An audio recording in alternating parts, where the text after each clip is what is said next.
Alright, what is up guys, Speed here, and today I'm bringing you guys a topic that I really think everyone needs to see. Everyone really needs to see this video just so they can win MMR. I'm going to be talking about what I think are the most important things in solo queue in order to actually gain MMR, and this is a list that I've used to become rank 85 in significantly less time than most players. And now, I'm saying this in a very bragging sense. Like, I'm proud of this. I'm genuinely proud of this, and I followed this list from the time I was 3K. And now I'm going to share it with you guys just what I think are the most important steps, the most important 7 things. I never had them listed, but I've kind of ranked them to make it a little bit easier for you guys to digest, so that you can employ all of these ideas so that you have the highest chance of winning in solo queue. Because I do think there is somewhat of a method. The games are generally somewhat the same. Now I'm going to say that I primarily play in US East, so hopefully that doesn't change anything. I think Dota as a whole kind of have these principles that dictates how solo queue games go, because people are playing alone and not communicating and get angry very quickly. So here we go,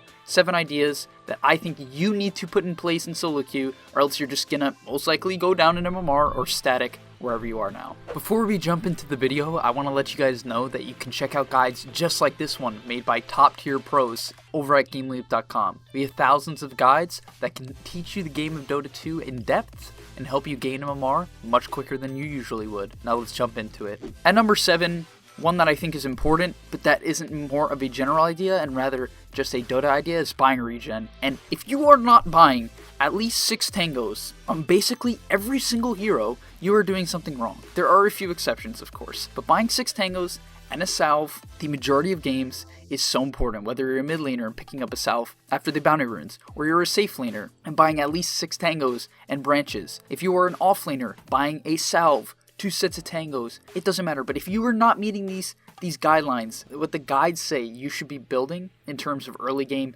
starting item regen, you are going to struggle for no good reason. I've seen endless students that I've coached just not buy enough regen, even just players that I've seen watching pubs, from high level pubs to low level pubs. Players simply skimp out on regen for no good reason. Now you see position 4 players nowadays skipping out on buying regen, they'll go boots, but this is of course an exception. Other than this, I genuinely believe if you are low on HP or mana, try your best to not go back to base and just buy more consumables. Now, of course, once again, Dota is a game of exceptions. However, in 99.9% of cases, I genuinely believe if you are low on mana at any point in the game and you do not want to leave the map, you should be shipping out clarities. If you are low on HP in the mid lane, you should be shipping out a salve. Basically, if you need to stay in the lane to gain an XP advantage and you're spending all your resources on kills, you need to buy extra regen to make up for this. Alright, coming in at number 6 is one that is a little bit controversial, and that's the idea of mastery of at least one hero. So when you're playing Dota, there's so many heroes, there's too much to take in. Honestly, this game is just way too complex to master everything. There's no player who is great at every single role, and great I mean as in a pro level tier player. So what you need to do is master at least one hero. It doesn't matter what role, you need to master one hero. Now people will tell you need to master 3, you need to master 4 or 5. No, my opinion is that you need to have one hero where if you pick it, you know your odds of winning are super high, even if your team is griefing. Like let's say you have a position 5 Riki, position 4 Pudge, position 1 Tidehunter, position, no, that's actually not that bad. Position 2 Invoker, and that guy's 0-4. It doesn't matter. You're going into the off lane as your Pangolier, and you're just going to crush the game. It doesn't matter what happens. You need to have this one hero where you know your impact is going to be positive regardless of the state of the game. And in order to do this, you have to spam one hero. And now, I don't mean go from 5k to 7k only playing Meepo, or go to 5k to 7k only playing Mars when he's new to the game and potentially strong. That's not what I mean. But whatever hero you choose, figure it out and have it as a backup. Do not make it your principle to gain MMR, right? Do not make it the only way to gain MMR. However, this can work, right? You can just abuse cheese heroes, but have it as a backup. Kind of this, not as your spam hero, but as a hero that when you do not know what to pick, you have one hero that you are so comfortable on that you have a very high odds of winning MMR regardless of the state of the game.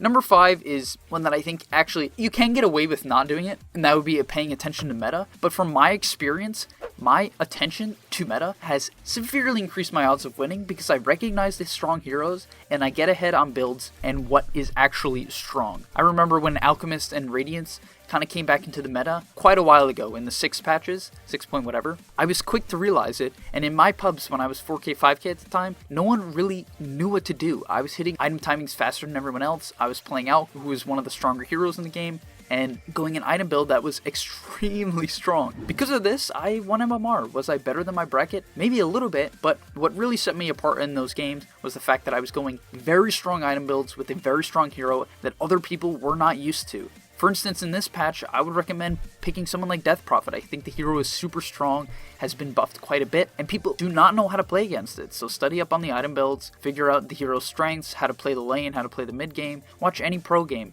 and you'll be ahead on the meta. Coming in at number 4 is picking a stun. Yes, I mean this.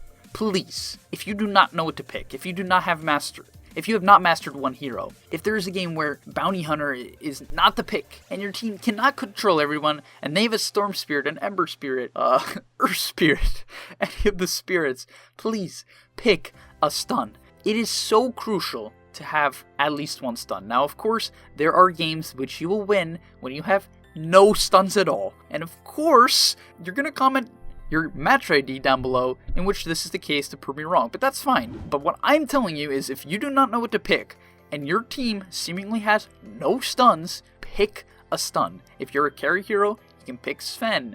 If you're a mid laner, you can pick DK. If you're a position 4, you can pick Earth Spirit or Earth Shaker. It doesn't matter, but you want your team to have some sort of control no matter what it is. A team without control gets very frustrated. You'll miss out on easy kills, simply because Force Staffs, Glimmer Capes, Disengage spells are so good against teams with no stuns. So what I'm saying is it is simple as picking a stun in a game when you have none. It will increase your odds greatly from my experience.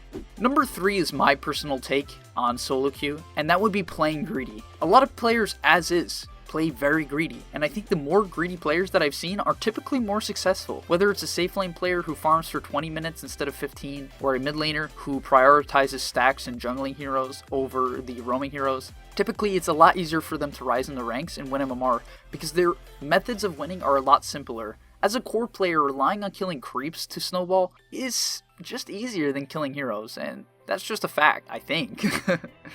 If you're able to snowball as a hero like Alk, and I know I bring up Alk in solo queue, but I think it is a genuinely great solo queue hero. If you're able to just jungle, hit a timing in the game where you're 5 up to 10k net worth ahead of the next person in the game, there's very little they can do.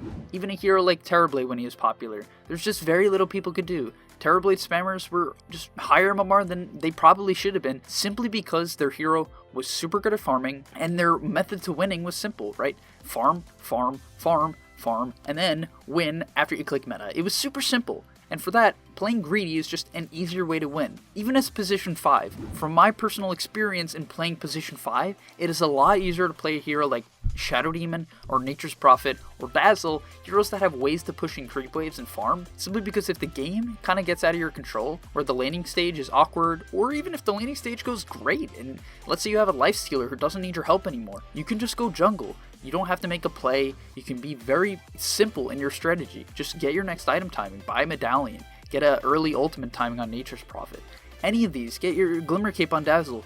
Being able to farm as a support, in my opinion, solo queue, just makes the game so much simpler. People are complaining always that as position 5 there's very little you can do to control the game. But I just played a game as Oracle where I had like a 12-minute Aether Lens. Why? Because I stole every kill. You know, should you steal every kill? No. Did I try to steal every kill? No. But I played greedy, and then in turn I was able to help carry my team even from the position 5 role. So if you were unsure of what to do as a support, often look into playing heroes that have the innate ability to actually push in creep waves or farm in their downtime.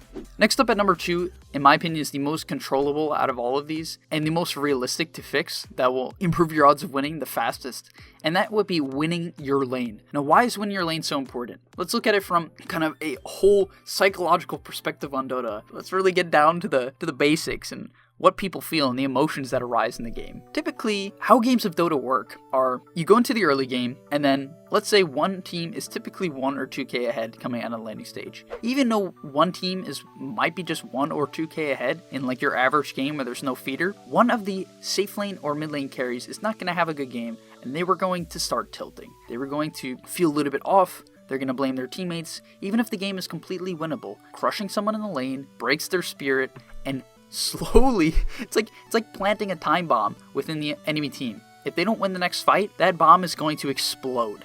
And that's how I've always looked at it. Heroes for me, such as Batrider and Nature's Prophet, have been wonderful, simply because I can grief the enemy laning stage so hard that the next time we win a fight, game's over. It's just done. Someone goes AFK, or they just are going to farm for the rest of the game. They're just done. Mentally, they're out of the game. Crushing, especially safe lane players, sorry to call you out safe lane players, but typically you tilt very easily. So crushing safe lane players as either a position 4 or position 3 hero is so good, because, I don't know, for some reason you safe lane players are just hella emotionally unstable. I don't know why, but that's just a fact. Alright, and finally at number 1 is behavior and behavior score. Now, this is definitely the most important aspect into winning MMR. You can watch a million guides on how to be good. You can know every good item build, you can be ahead on the meta, you can win your lane, you can pick a stun, you can buy extra regen, you can do literally everything. But if you are toxic and your behavior score is low, I promise you, you're going to be hundreds or maybe even thousands of MMR lower than you could be, simply because the people in your game are more likely to grief, you're more likely to grief, and you're more likely to tilt. Having the mindset that allows you not to tilt is being able to not tilt is not only going to help yourself, but your team as a whole. Dota, unfortunately, is a team game. If Dota could somehow be a solo game, maybe we'd all play it. I don't know. That's not the case, but it is genuinely a fun team game. I think we all do like playing with people in the end and really interacting, because it feels great when you win. Coming together as a band and really figuring things out between your 5 teammates is fantastic. But this all stems from behavior and behavior score. If you set your team off on the right note, you're going to win your game. I just played a game where, as I talked about earlier in the video, I was Oracle. I was the highest rank in the game. Everyone marked core. I had marked core. I requested offlane. Couldn't get it. Requested mid. Couldn't get it. That is fine. I don't tilt out. I pick Oracle. I carry from the position 5 role. I play greedy. I win my lane. Right, I picked to win the lane. We had a Juggernaut. Oracle's very good with Juggernaut. They had a Mars and a Leshrac, so I counterpicked them. I didn't get to pick late on my position 5, but that's not the point. I was calm. I did not freak out because I didn't get my role. I picked what was good for the game. I kept my head in it, and I didn't think, I can't believe my Dazzle and Bounty Hunter just died to an SF alone, which did happen. I think a lot of players would see that, they'd be like, oh my god, I wish I was mid. If I was mid, I'd be crushing this SF. I would have solo killed him. But it doesn't matter. Just play the game, win your lane, and nothing will matter. Be a kind guy, tell your team it doesn't matter, we're winning bottom, and you're gonna have success. I hope you guys really do take these tips into consideration, because honestly, especially behavior, if you were doing everything you can mechanically to win a game of Dota, but you were toxic, you have no chance of rising the ranks, or in comparison to someone who's more positive. So, thank you guys for watching this episode of Solo Queue tier lists. I might do something like this again in the future, maybe talking about what heroes I think are the best solo queue heroes in each role. That is something I'm looking into, so keep your eyes out for that. And thank you for watching. If you guys enjoyed or learned anything about Dota at all, please do like and subscribe to help the channel grow, and I love you.